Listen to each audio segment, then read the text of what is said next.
It was supposed to be an ordinary 7A flight, one of hundreds in my life. But one strange call on the radio, one risky turn onto a godforsaken highway, and my reality fell apart. I might be told that it was just overwork. 15 hours behind the wheel without sleep, it drives you crazy. Maybe it was hallucinations from the monotonous road. But I remember everything. I remember her. What hunted me in that darkness was more real than the asphalt under my wheels. I will tell you what happened, and you decide for yourselves whether you should believe the trucker who looked into hell.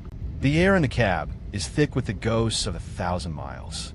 Stale coffee, diesel fumes, and the cheap pine tree air freshener I'd hung from the mirror weeks ago. Now, just a sad piece of cardboard swinging in the dark. It's my office, my dining room, and for the next 7 days, my whole world. The Peterbilt 389, my iron horse, humming its steady diesel song beneath me. 53 feet of refrigerated trailer behind me. A reefer unit full of California produce, bound for a distribution center just shy of the Laredo border. A milk run. Simple, straightforward. Money in the bank. I was somewhere deep in the gut of West Texas, where the stars don't just hang in the sky. They burn. They burn so bright you feel small, like an ant crawling on a vast, dark sheet of glass. The highway was a lonely black ribbon, spooled out into an endless horizon. Just me, the rumble of my 18 wheels, and the crackle of the CB radio, mostly static with the occasional burst of chatter from some other night hauler. A ghost in another machine miles away. My name's Jack, and for 15 years, this has been my life. I know the roads. I know the rhythm of the long haul. I know the difference between a tired mind playing tricks and the cold, sharp prickle of genuine trouble. Or at least I thought I did. The call came in around 2 a.m. It wasn't the usual trucker drawl, the friendly "how do you read me," or the bitching about a way station being open. This voice was different. It cut through the static, clean and dry as bone. Any westbound traffic past junction 281, the voice asked. No handle, no call sign, just a question. I thumbed the mic. Yeah, you got a big rig here eastbound on the 10. You need a road report. A pause. The static hissed, filling the silence. Then the voice came back, colder this time. You're not eastbound. You're westbound. You're hauling perishables. Cold load. A chill, entirely separate from the AC blasting in the cab, snaked its way up my spine. My hand tightened on the wheel. Every trucker knows his own route, his own cargo. But for someone else to know it, out here, in the middle of nowhere, I glanced at my mirrors. Nothing but the faint glow of my own running lights stretching back into the darkness. No headlights. No one pacing me. Who is this? I asked, my voice a little tighter than I wanted. Just a friend, the voice said. Interstate 10 is compromised up ahead.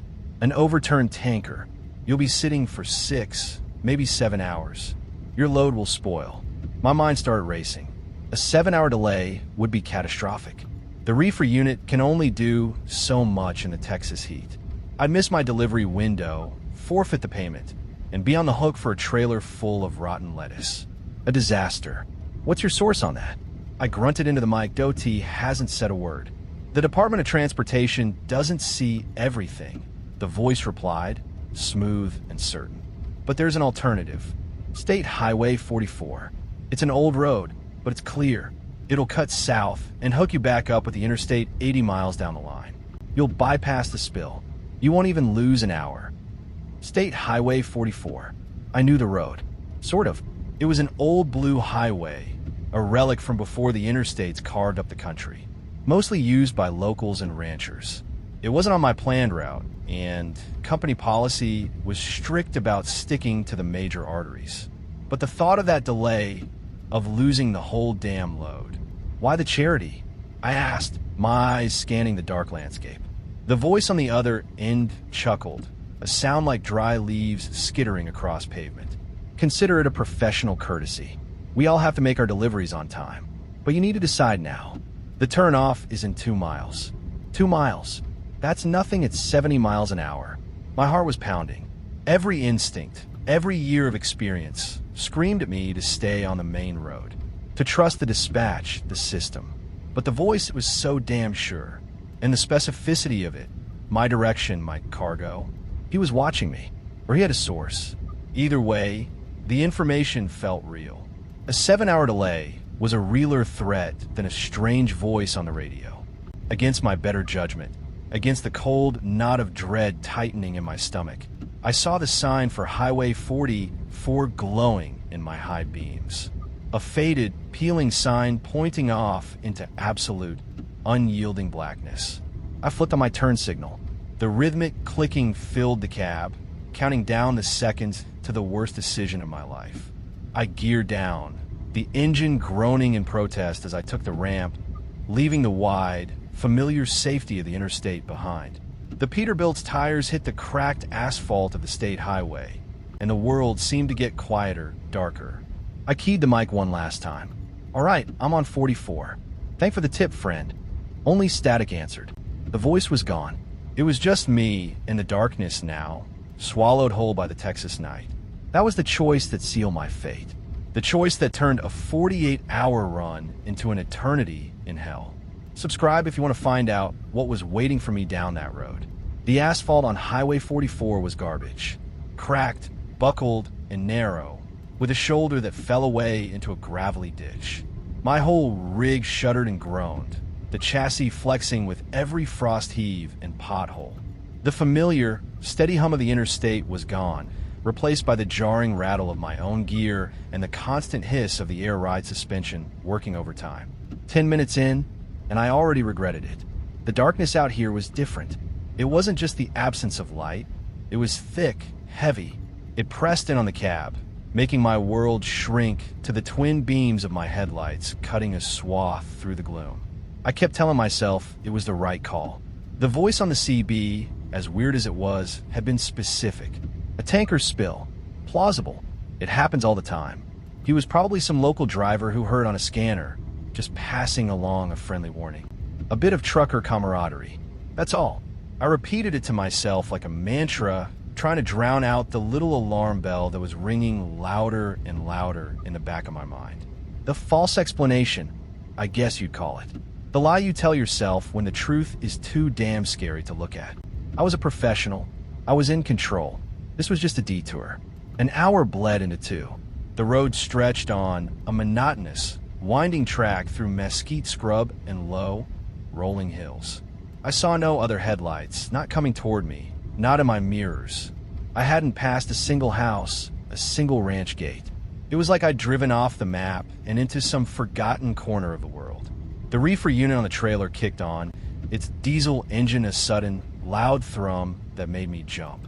Its job was to keep the lettuce at a crisp 34 degrees, but right now, it sounded like an unwanted announcement of my presence in a place that demanded silence. Then I saw it.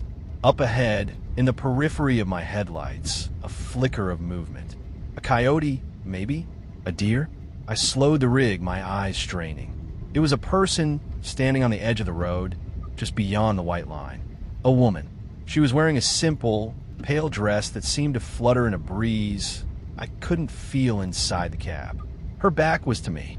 She was just standing there, staring out into the impenetrable darkness of the scrubland. My foot hovered over the brake. Company policy is clear. You don't stop for anyone on these back roads. It's a classic setup for a hijacking. A damsel in distress who suddenly has 2 friends with shotguns appear out of the ditch. But this felt different. There was no broken down car, no signal for help. Just her, silent and still. As my headlights washed over her, she didn't turn, didn't flinch. It was like I wasn't even there. The sight was so bizarre, so out of place, that the hair on my arm stood up. I eased the truck past her, my eyes locked on the side mirror, watching her recede. She never moved. A statue in a pale dress, swallowed again by the night. I shook my head, my knuckles white on the steering wheel. A trick of the light. Sleep deprivation. I'd been on the road for 10 hours straight. It had to be. Your mind plays games with you out here. I'd seen phantom dogs, shadows that looked like hitchhikers. This was just another one, more vivid than most. I took a deep breath, focusing on the road ahead. Just a phantom, a road ghost. The logical part of my brain locked onto that explanation, clung to it like a life raft. 20 miles later, I saw her again. It was impossible. Absolutely, fundamentally impossible. I hadn't passed any side roads. There was no way anyone could have gotten ahead of me. My rig was doing 65, but there she was, standing on the right shoulder in the exact same posture, wearing the same pale dress, her back to the road. This time, the calm, rational part of my brain didn't just fail, it shattered. Cold, pure adrenaline flooded my system. This wasn't a phantom. This wasn't a trick of my tired mind. I hammered the accelerator, the engine roaring as I blew past her, my heart trying to beat its way out of my chest. I didn't look in the mirror this time. I didn't dare. I just drove, pushing the Peterbilt faster and faster down that crumbling highway, knowing, with a certainty that chilled me to the bone, that this road wasn't a shortcut. It was a trap, and I had driven right into it. Panic has a taste. It's coppery and metallic, like you've bitten your own tongue. It flooded my mouth as I gripped the wheel, the Peterbilt careening down the narrow highway at a speed that was borderline suicidal. Every instinct was screaming at me to floor it, to put as much distance as possible between me and that thing on the side of the road. But the road fought back. The potholes became craters, the buckled asphalt like a series of speed bumps designed to tear my suspension apart. The whole cab was shaking violently, and the trailer was fishtailing behind me, a 53-foot steel monster I was rapidly losing control of. I forced myself to ease off the accelerator to get the rig back under control. Getting killed in a self-induced rollover wasn't going to help anything. I needed to think. I needed a plan. And first, I needed to get the hell off this road. I grabbed my phone from its cradle on the dash. No service. A single, taunting bar flickered for a second and then vanished. Of course. Why would there be service out here in God's forgotten ashtray? Plan B, the CB. I snatched the mic, my hands slick with sweat. Breaker 19, anyone on this channel? Any driver on Texas 44, come back. My voice was tight, strained. I sounded like a man on the edge, because I was. The radio answered with a wall of static. I tried again, my plea more desperate. This is Jackknife, westbound. I need assistance. Is there anyone out there? Over. Silence. Then a click, and a voice that made my blood run cold. There's no one else out here, Jackknife, it said. The same calm, dry voice from before. The one that had sent me down this road. It's just you and me. I slammed the mic back into its holder as if it had burned my hand. It was him. He wasn't just some helpful stranger. He was part of this. He knew my handle. He knew I was alone. The woman on the road, the dead silence on the radio, it was all connected. This wasn't a random event. It was orchestrated. My comforting lie, the false explanation of a helpful trucker, was now a smoking ruin, and in its place was the terrifying truth. I was being toyed with. The shortcut wasn't to bypass traffic. It was to isolate me, to get me off the grid where no one could see, no one could hear. My eyes darted to the GPS screen. According to the map, I should be approaching a small town called Agua Perdida. Lost water. The name did nothing to soothe my nerves, but a town meant lights, people, maybe a payphone or a local sheriff's office. It was a chance. The GPS showed the turnoff just a few miles ahead. Hope, fragile as it was, flickered in my chest. Just then, the truck sputtered. It was a slight hesitation, a cough from the engine that I felt more than heard. Then it happened again, a more violent shudder that ran through the entire rig. I glanced at the dash. Fuel gauges were fine, both tanks well over half. Oil pressure, stable. Temperature, normal. But the engine sputtered again, losing power. I pressed the accelerator, but the response was sluggish, weak. The engine wasn't getting enough fuel. My mind raced. Fuel filter? A clog in the line? It was possible, but the truck had just had a full service. Then I knew. It wasn't a mechanical failure. Not a random one. They had done something to my truck. Back at that last rest stop, maybe, before I even got on this cursed highway. Had they been watching me that long? Sabotage. The thought was so violating it made me feel sick. My rig wasn't just a machine. It was an extension of me. My armor. And they had gotten inside. They had poisoned it. The engine died. Not with a roar, but a whimper. The powerful diesel rumble ceased, plunging the cab into an eerie, sudden silence.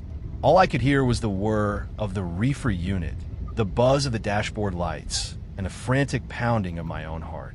The truck coasted, its momentum bleeding away with every foot of asphalt.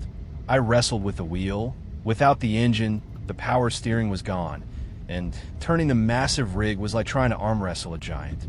I managed to guide it onto the narrow shoulder, the tires sinking into the soft gravel with a sickening crunch. There I was, dead in the water, a metal coffin on wheels, stranded in the middle of nowhere on a road that belonged to them. The GPS screen glowed mockingly on the dash. The town of Agua Perdida was less than a mile away. I could see the faint, hazy bloom of a few street lights against the dark sky. So close. But as I sat there, engine cold and silent, trapped in my steel cage, I knew. They hadn't just stranded me. They had stranded me exactly where they wanted me. There was no going back to the interstate. There was no calling for help. The trap was sprung, and I was caught right in the center of it. The silence in the cab was a living thing. It pressed in, amplifying every tiny sound, the creak of my leather seat, the frantic drumming of my own pulse in my ears. Outside, the Texas night was absolute. My headlights cut two perfect, useless cones into the darkness, illuminating nothing but cracked asphalt and scrub brush. The faint glow of Agua Perdida on the horizon wasn't a comfort anymore. It was bait. I was a fish on a line, and they were just letting me dangle, letting me tire myself out before they reeled me in. I killed the headlights to save the battery. Plunging myself into near-total blackness was terrifying, but being a sitting duck with a beacon attached felt worse. The only light was the dim, green glow from the dash and the single, ominous red light on the reefer unit, a little bloodshot eye in my rearview mirror. I sat there for a long time, just breathing, trying to force the panic down, trying to think like a survivor, not a victim. The voice on the CB, the woman on the road, the sabotaged fuel line. These weren't random acts of backcountry weirdness. They were calculated. They were messages. This wasn't just a hijacking. Hijackers are after cargo. They'd have hit me by now, taken the truck, and been gone. This was something else. This was a hunt. And the hunter was playing by a set of rules I was only just beginning to understand. Rule 1, isolation. Get the target off the grid. Rule 2, psychological warfare. Use the inexplicable, the impossible to break his nerve. The woman who could apparently teleport down the highway wasn't just a threat. She was a statement. A statement that the laws of physics, as I knew them, didn't apply out here. This wasn't just some backwoods criminal enterprise. I was up against something that was either incredibly well organized, with resources I couldn't fathom, or something else entirely. Something ancient and predatory that had made this stretch of desolate road its feeding ground. My hand strayed to the tire iron I kept wedged beside my seat. It was heavy, solid steel, a pathetic weapon against whatever was out there, but holding it made me feel marginally less helpless. I had to do something. Sitting here waiting for them to make the next move was a death sentence. The town, Agua Perdida. It was less than a mile. Walking was a risk. It meant leaving the relative safety of my locked cab, but staying here was no option at all. I made my decision.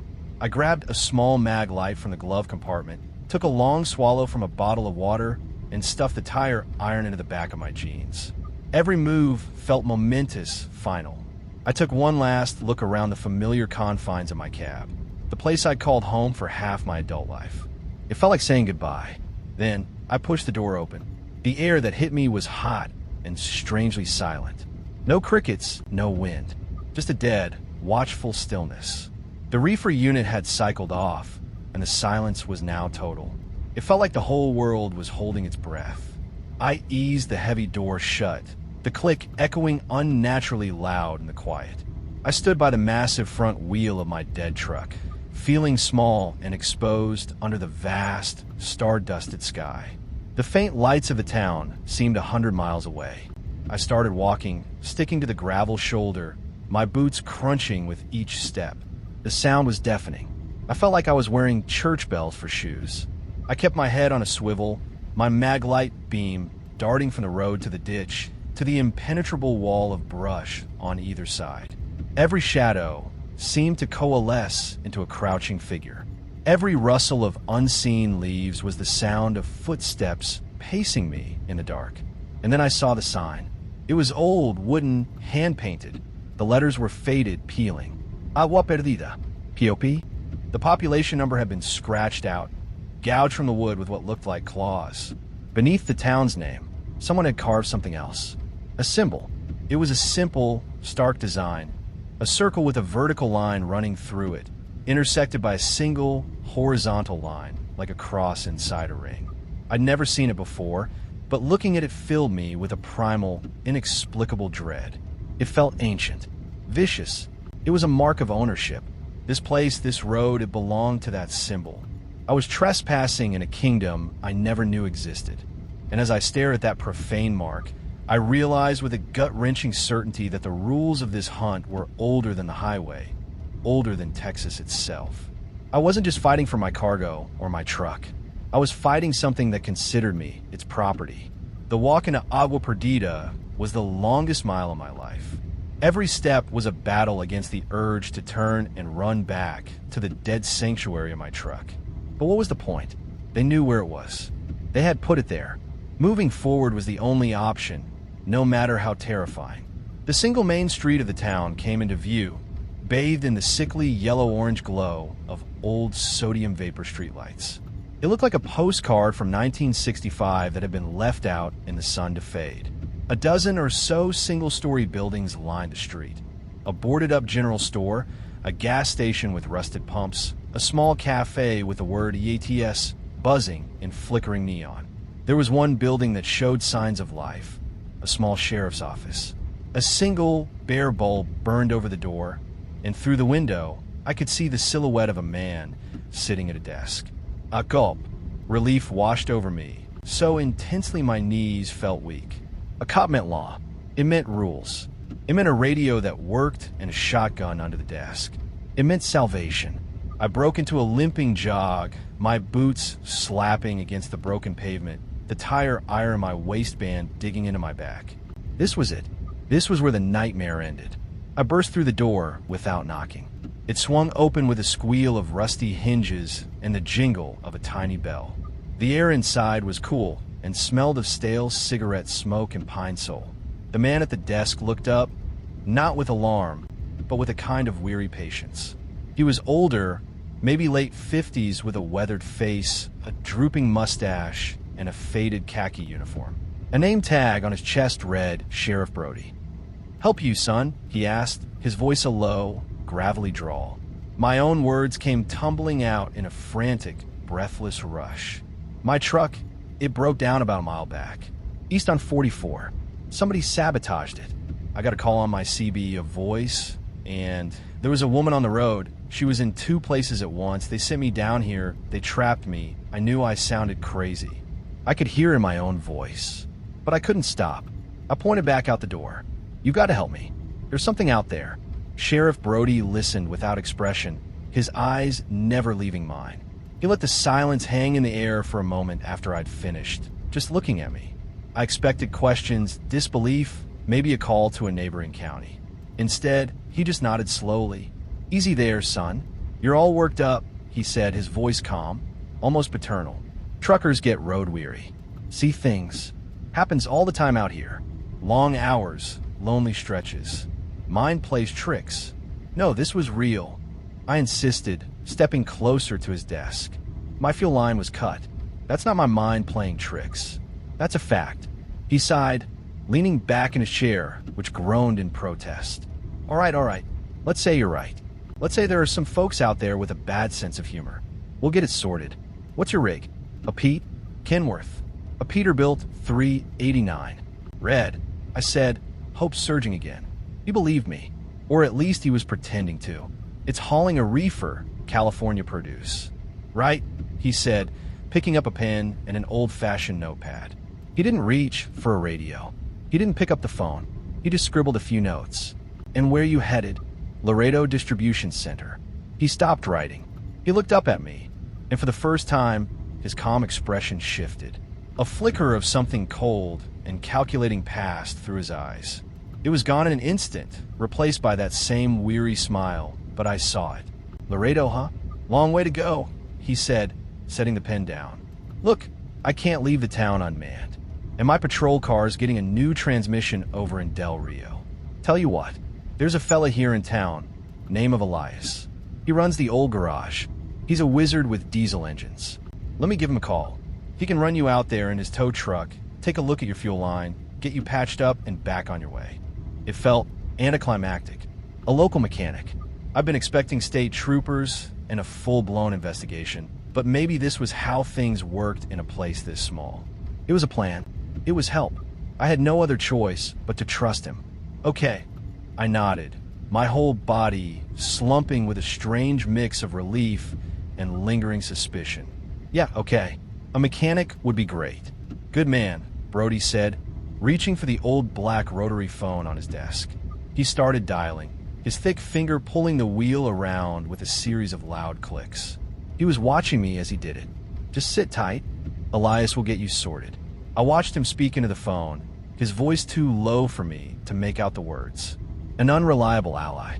The phrase echoed in my head from somewhere deep. The way he'd looked at me when I said Laredo. The fact he was using a phone that looked like it belonged in a museum instead of a radio. Something felt profoundly wrong. My eyes scanned his office, looking for anything out of place. And then I saw it, tucked away on a corkboard behind his desk, half hidden by papers and memos, was a child's drawing. It was done in crayon, a crude, colorful picture of a smiling sheriff standing next to a big red truck. And on the door of the truck, drawn with a wobbly black crayon, was a symbol.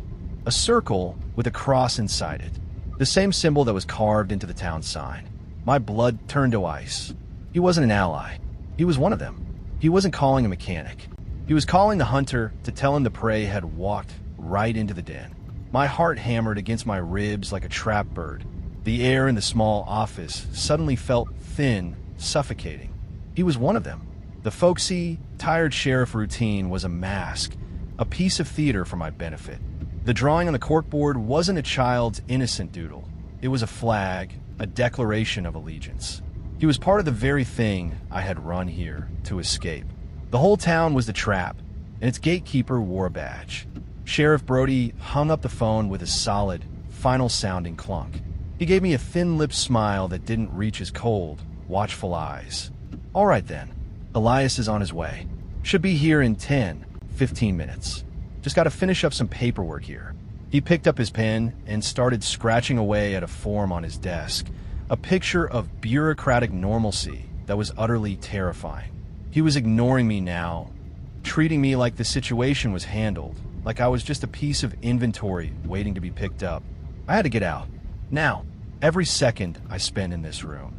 The walls were closing in. My mind was screaming, but my body felt frozen leaden. I couldn't just turn and bolt. He was a cop, or posing as one. He had a gun. A sudden move would be my last. I had to play his game just for a moment longer. You know? I said, my voice shaking slightly. I cleared my throat, trying to sound casual. I'm feeling a little dehydrated. All that walking. You got a water fountain or a soda machine around here? It was a weak excuse, but it was the only thing I could think of. Brody looked up from his paperwork, his eyes narrowing almost imperceptibly. He was evaluating me, trying to see if I suspected. No machine. Faucet in the restroom is all. Back there on the left. He gestured with his head toward a door at the rear of the office. Thanks, Sheriff, I mumbled, turning and walking toward the restroom. My back was to him now. I could feel his eyes on me, a physical pressure between my shoulder blades. The tire iron was still tucked in my jeans, a cold, hard reminder of the violence I might be walking into or might have to inflict myself. Each step was a gamble. I reached the restroom door, my hand closing around the cool, brass knob. I twisted it and pushed the door open, stepping inside and pulling it shut behind me. The restroom was tiny, grimy, and lit by a single, flickering fluorescent tube that cast everything in a pale, sickly green light. A cracked mirror over a rust-stained sink, a toilet, and a small, frosted glass window set high up on the back wall. The window. It was small, maybe 2 feet by 2 feet, but it was a way out. I didn't waste a second. I climbed onto the toilet tank, my boots slipping on the porcelain. My fingers scrambled at the latch on the window frame. It was rusted shut, I pulled with all my might, my muscles screaming in protest. The metal groaned, but didn't budge. Panic flared in my chest. From the other room, I heard the scrape of Brody's chair against the floor. He was getting up. He knew.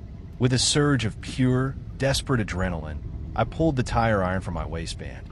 I didn't have time for finesse. I reversed my grip, holding it like a club, and slammed the heavy steel end into the center of the glass. The window exploded outward in a shower of frosted shards, the sound deafening in the tiny room. I didn't wait for the glass to settle. I punched out the remaining jagged pieces around the frame with the end of the tire iron, ignoring the searing pain as a shard sliced deep into the back of my hand. I heard a shout from the office. "Hey, what the hell are you doing in there?" The doorknob rattled violently. He was trying to get in. I scrambled to get my shoulders through the small opening. It was a tight squeeze. The broken glass in the frame bit into my jacket, my skin. I kicked off the toilet tank, wriggling, pulling myself through the opening like a man escaping a tomb. I tumbled out, landing hard on my shoulder in a dusty alley behind the station. I scrambled to my feet, my hand bleeding freely, my heart pounding a frantic rhythm against the roar in my ears. The betrayal was complete. The lawman wasn't the law. The sanctuary was a cage. I had trusted him just for a moment, and he had been dialing my executioner. The headlights of a vehicle turned into the alley from the main street, pinning me in their glare. It was an old, heavy-duty tow truck, its engine rumbling like a beast. The man behind the wheel wasn't looking at me with surprise. He was looking at me with the grim satisfaction of a hunter who has cornered his quarry. This must be Elias, and he hadn't come to fix my truck. He had come to collect me. The tow truck's headlights were like two accusing eyes, pinning me against the grimy brick wall of the sheriff's station. For a second, I was a deer, frozen and blinded. The engine idled high, a guttural, impatient rumble. The driver, Elias, was a silhouette behind the wheel, but I could feel his stare. There was no escape down the alley. He was blocking the only way back to the main street. Behind me was a high chain-link fence topped with barbed wire, enclosing a small impound yard full of skeletal, rusting cars. A dead end. The back door of the sheriff's office flew open and Brody stumbled out, his face a mask of fury. He had his gun out, a big silver revolver that looked enormous in his hand. "Don't you move, you son of a bitch," he bellowed, his voice raw with anger. He wasn't acting anymore. This was the real man, the predator whose hunt I had interrupted. This was it. The false sanctuary had revealed its true nature. It wasn't just a town that was complicit. It was a purpose-built facility. The dead-end alley, the impound yard, the cooperative sheriff, the waiting mechanic. It was all a machine designed for one purpose, to process people like me. I wasn't the first. The thought hit me with the force of a physical blow. The claw marks on the town sign. The yard full of dead cars, they were the remains of the others. This place, Agua Perdida, was a slaughterhouse. My survival instinct, raw and primal, finally took over. I wasn't thinking anymore, just moving. I feinted to the left, toward the fence, drawing Brody's aim. Then I pivoted hard right, back toward the corner of the building, and ran. I ran with everything I had, my boots slipping in the loose gravel, the burning in my lungs secondary to the cold terror propelling me forward. A gunshot cracked through the night, deafeningly loud in the narrow alley. The bullet smacked into the brick wall, just inches from my head, showering my face with dust and chips of clay. I didn't look back. I rounded the corner of the building, back onto the desolate main street. The tow truck's engine roared as Elias threw in gear, the tires squealing as he tried to cut me off. I was out in the open, a single, desperate figure under the baleful orange glow of the streetlights.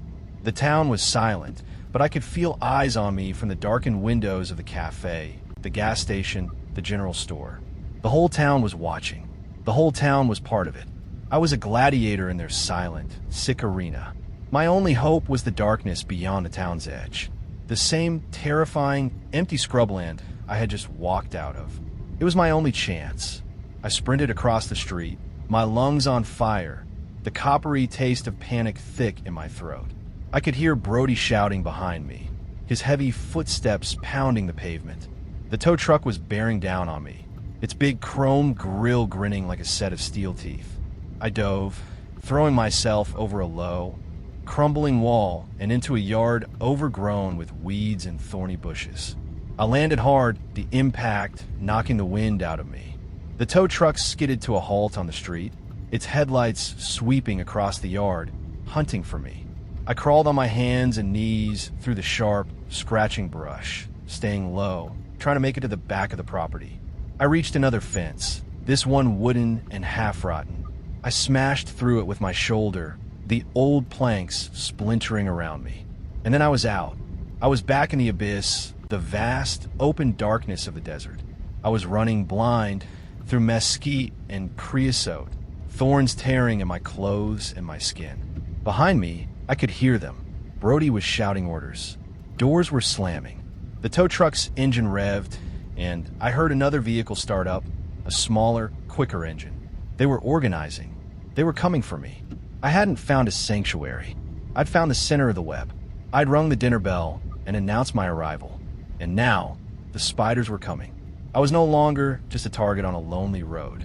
I was prey, flushed from cover, running for my life in the heart of their hunting grounds.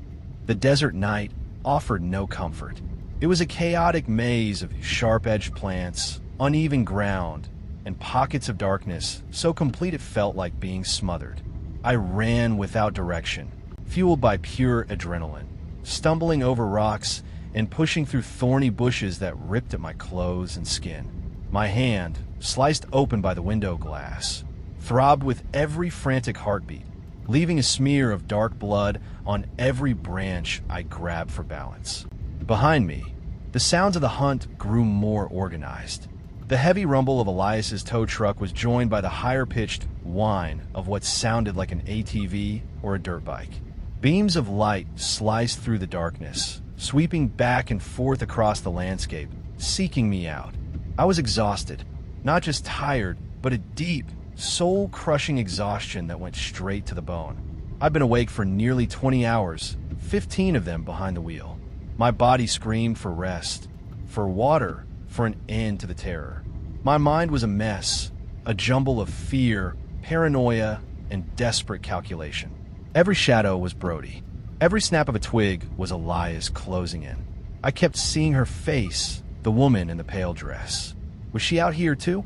Floating through the mesquite, watching me, hurting me? The lack of sleep was a poison. My thoughts grew muddy, my reactions slow. I tripped and fell, my face hitting the gritty soil hard. I lay there for a moment, the taste of dust and blood in my mouth, the will to get up nearly gone.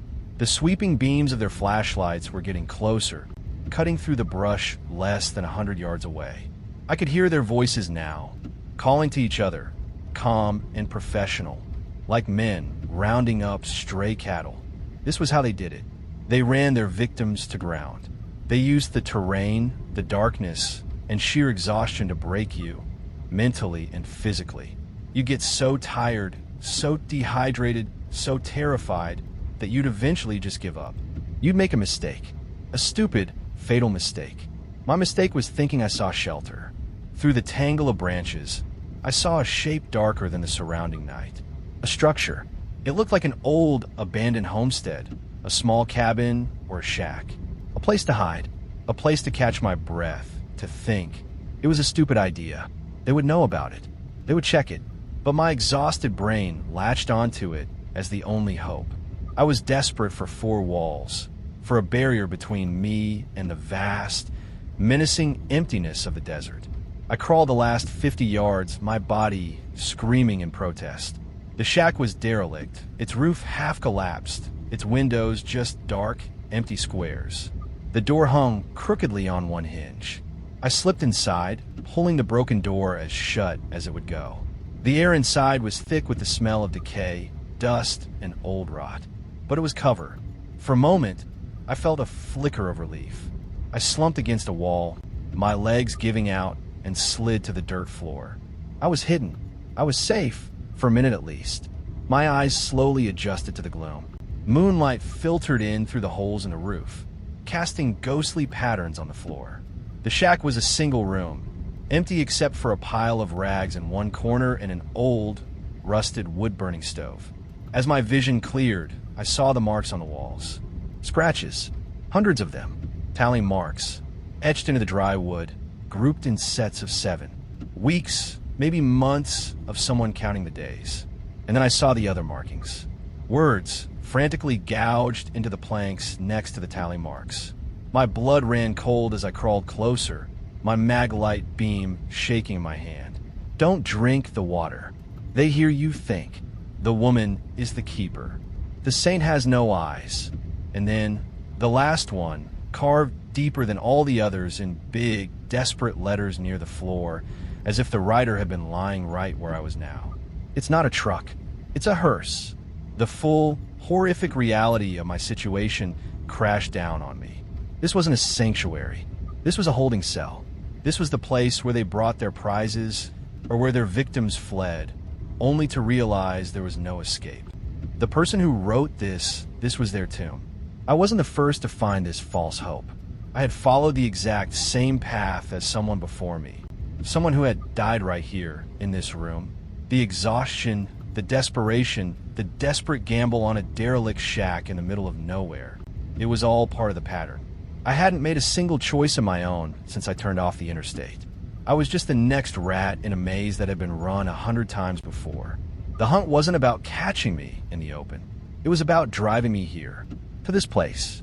And as that realization settled in, I heard the crunch of gravel just outside the door. They were here. The sound of footsteps outside the shack froze the breath in my lungs. They were slow, deliberate, unhurried. The sound of a predator that knows its prey is trapped. I scrambled back from the door, pressing myself into the darkest corner of the room, my body rigid with terror. The tire iron felt pitifully small and useless in my hand.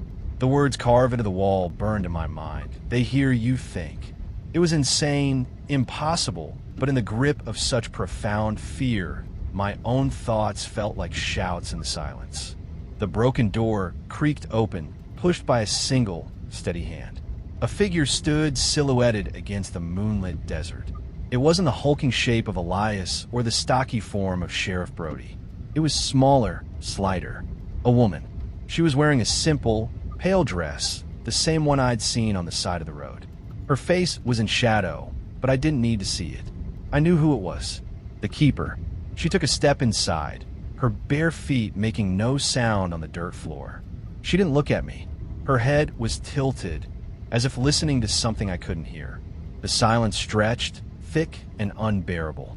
My muscles were coiled so tight they ached, ready to spring, to fight, to do anything but die cowering in a corner. "You're not like the others," she said. Her voice was not the dry, cold tone from the CB radio. It was soft, melodic, but carried an ancient weariness. It echoed slightly in the small space, as if coming from a great distance. They usually give up long before this. They lie down the road. They weep. They beg. She took another step into the room, and the moonlight caught her face. My heart seized. Her face was a smooth, placid mask of pale skin. There were no lines, no blemishes, and no eyes. Where her eyes should have been, there was only smooth, uninterrupted flesh, like a marble statue that had been left unfinished. The saint has no eyes. The words from the wall screamed in my head. This was the saint of empty graves. "What do you want?" I whispered, my voice a dry rasp. "Want?" She tilted her head again. The gesture was bird-like, unnervingly inhuman. "We don't want. We are. This is a place of balance. A toll road. You carry so much life in that coal box of yours. All that vibrant green, journeying through the dead land. A toll must be paid. A toll. It wasn't about the cargo.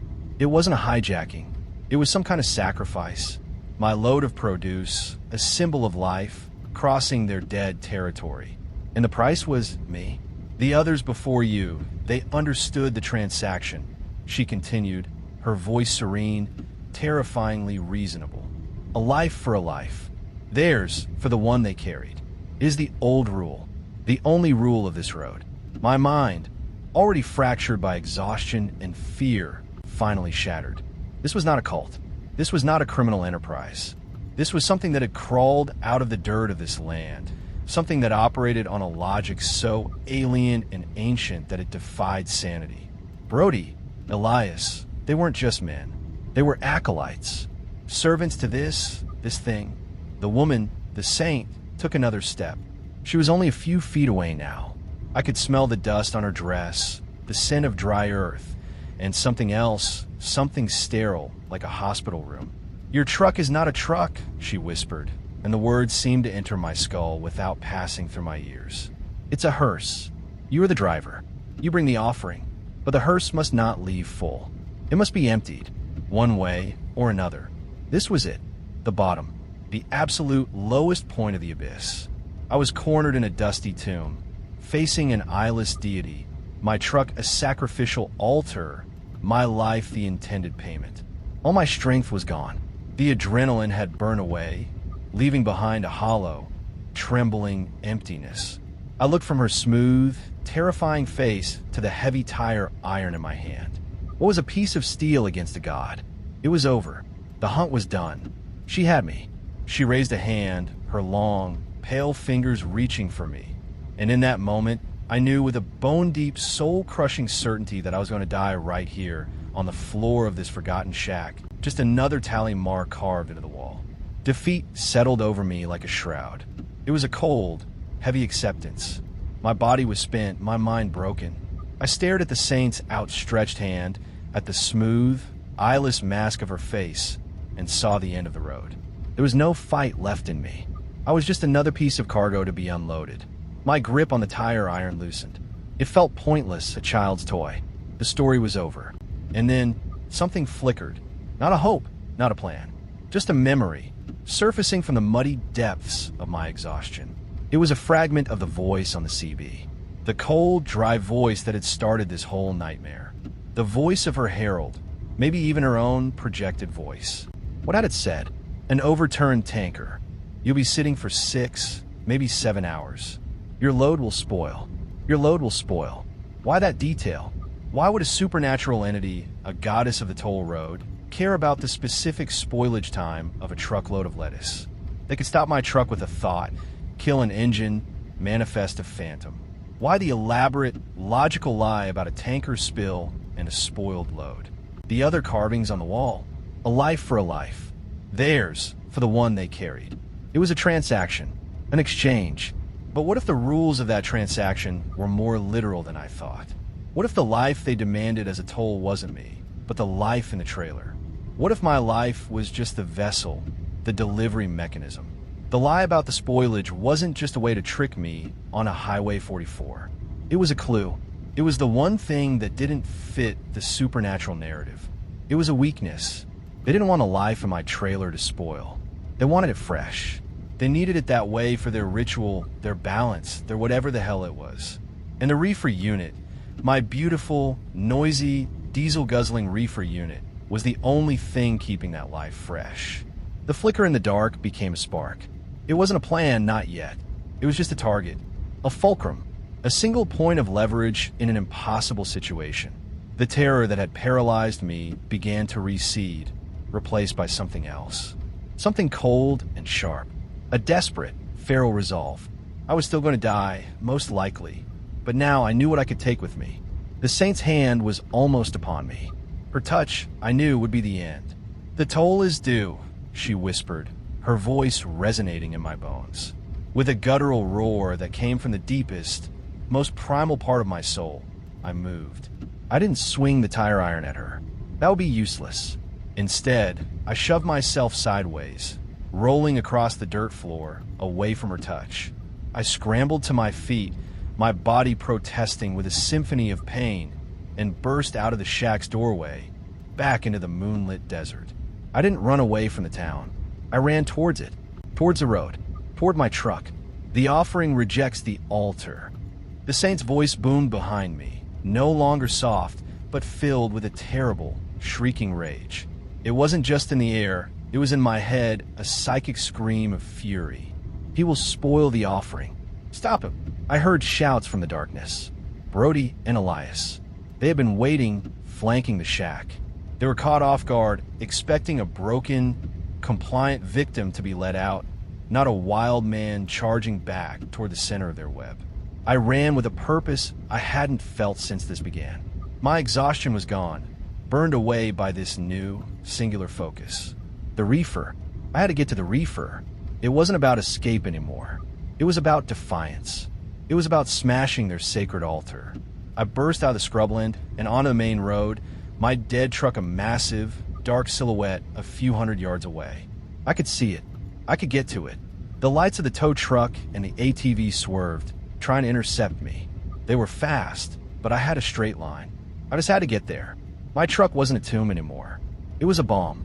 I was going to light the fuse. The world narrowed to the stretch of broken asphalt between me and my truck. My lungs burned, my legs were lead, but my mind was diamond hard. The plan, if you could call it that, was forming on the fly, a desperate piece of improvisation fueled by a single revelation. They needed my cargo pristine. The reefer unit was its life support. My goal was simple and suicidal: destroy the reefer. If I was going to be a sacrifice, I was going to be a spoiled one. Behind me, the ATV was closing the distance, its engine a high-pitched snarl. I could hear Brody's enraged shouts. Elias's tow truck was lumbering, trying to get into position to cut me off. I didn't have time. I put my head down and pumped my arms, forcing my exhausted body into a final, lung-searing sprint. I reached the truck, my hands slapping against the cool, familiar metal of the driver's side door. It felt like coming home. I didn't try to open it. I didn't have the keys, and they were probably in Brody's pocket anyway. I scrambled along the side of the cab, using the fuel tank as a step, my boots finding purchase on the frame. The ATV skidded to a halt behind me, and I heard the heavy footfalls of Elias jumping out. I clambered onto the catwalk behind the cab, the grated metal digging into my palms. Below me was the fifth wheel, the massive, greasy coupling that connected my tractor to the trailer. And just ahead of that, mounted on the front of the trailer itself, was the target, the Thermo King reefer unit.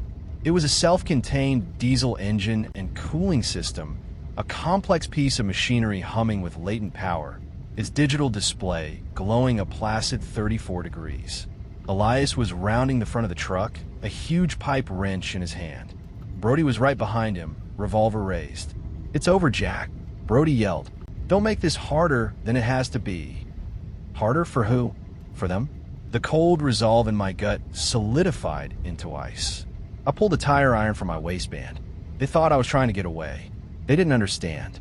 I wasn't running from them. I was running toward my last and only weapon. With a final surge of strength, I swung the heavy tire iron like a sledgehammer, bringing it down with all my might on the reefer's control panel. The plastic screen shattered, the display dying instantly. I swung again and again, smashing the delicate electronics, the switches, the wiring. Alarms started to blare, a high-pitched, frantic shrieking from the wounded machine. No, the scream wasn't from Brody or Elias. It was the Saint's voice, echoing from the edge of town, a sound of pure agony and fury. The consecration. He's breaking it. That was all the confirmation I needed. I wasn't done. The electronics were just the brain. I had to kill the heart. I located the main diesel fuel line running from the unit's small, self-contained tank to its engine. It was a thick rubber hose, reinforced with braided steel. I wedged the pointed end of the tire iron under it and threw my entire body weight onto the tool. The hose stretched, resisted, and then, with a wet pop, it tore loose. Diesel fuel, the lifeblood of the machine, began to gush out, splashing over the hot engine block and the catwalk. The smell was overwhelming, acrid and potent. Brody fired his gun. The shot went wide, ricocheting off the trailer's aluminum skin with a high-pitched whine. He wouldn't risk hitting the trailer itself, not yet. Not while there was still a chance to save the offering. But I was about to take that chance away. My mag light was still in my pocket. My hand, slick with blood and diesel, fumbled for it. This was the final gamble, the point of no return. I pulled it out, my thumb finding the switch. Brody realized what I was about to do. His face, illuminated by the headlights of the tow truck, went pale with horror. "Don't," he screamed, a sound of genuine panic. I didn't hesitate. I flicked on a mag light, reversed it in my hand, and brought the heavy metal butt of it down as hard as I could against the steel catwalk, right next to the pool of spreading diesel. Once, twice. On the third strike, a bright, hot spark jumped from the metal. The world erupted in a flash of white heat and a deafening roar. The explosion threw me backward off the catwalk. For a split second, I was airborne, suspended in a bubble of searing heat and thunderous noise. I hit the asphalt hard, the impact jarring every bone in my body. My ears were ringing, my vision a blur of swimming, overexposed spots. The air was thick with the smell of burning diesel and scorched plastic. I rolled on my stomach, coughing, my head spinning. Through the ringing in my ears, I could hear screaming. Not the enraged shouts of the hunt, but shrieks of pure agony. I pushed myself up onto my elbows and looked. My beautiful Peterbilt was a funeral pyre. The flames had engulfed the entire front of the reefer unit and were licking up the side of the cab.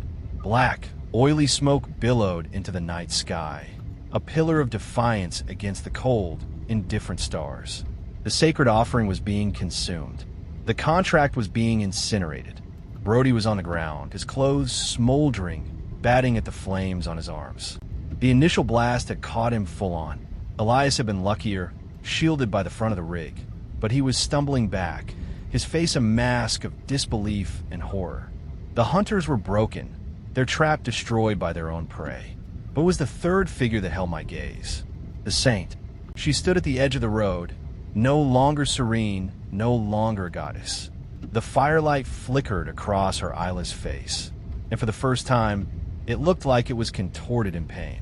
The psychic pressure in my head was gone, replaced by a high-frequency shriek of pure, undiluted rage and loss. She wasn't looking at me. She was staring at the burning trailer, at the spoiled sacrifice, as if watching her own life force bleed away into the night. The connection was real.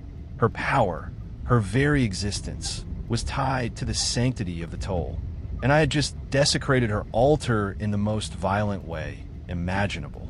She raised her head and looked at me, and even without eyes, her focus was a physical force. The shriek in my head intensified, a wave of pure hatred that threatened to tear my consciousness apart. But it was weaker now. The fire was hurting her.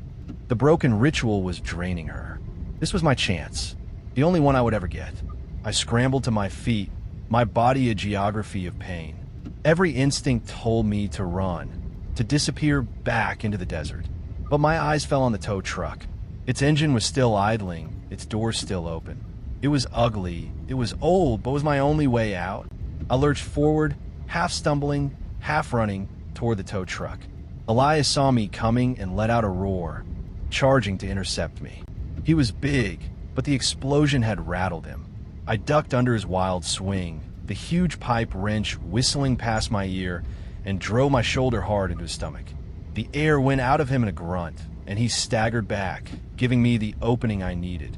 I scrambled into the high cab of the tow truck and slammed the door, my bleeding hand fumbling for the gear shift. It was a manual, an ancient, unsynchronized beast, but it was a language I understood. I stomped on the clutch and jammed it into first gear. The truck lurched forward just as Brody, recovered enough to be dangerous, raised his revolver again. A bullet starred the passenger side window, inches from my head. I didn't slow down. I cranked the wheel, turning the heavy truck in a wide, clumsy arc, its tires throwing gravel. My burning Peterbilt, my home for 15 years, was a roaring inferno in the rearview mirror. It was a monument to a life I could never go back to. As I straightened out and stomped on the accelerator, my headlights swept across the scene one last time. Brody was helping a staggering Elias.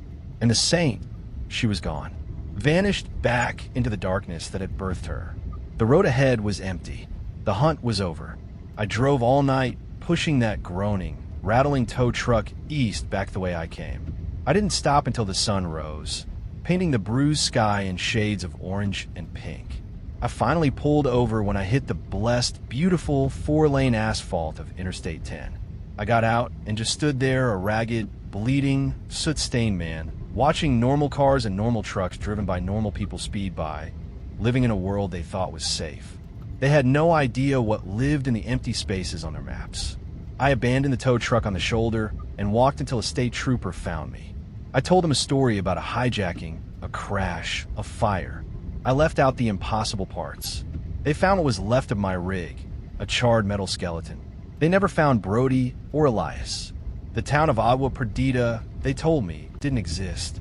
There was no town on Highway 44, just miles of empty desert. I never drove a truck again. I couldn't. Sometimes in the dead of night, I still wake up with that psychic shriek in my head. I know she's still out there. I broke her ritual, I wounded her, but I didn't kill her. The saint of empty graves is still waiting on that lonely road, hungry, patient, demanding her toll. And I know, with a chilling certainty, that sooner or later, another trucker, running late, will hear a calm voice on the radio, offering a helpful shortcut in the dark. This is Jack, signing off. Be careful out there. The road is a lot older and darker than you think. Subscribe for more stories from the long, empty miles.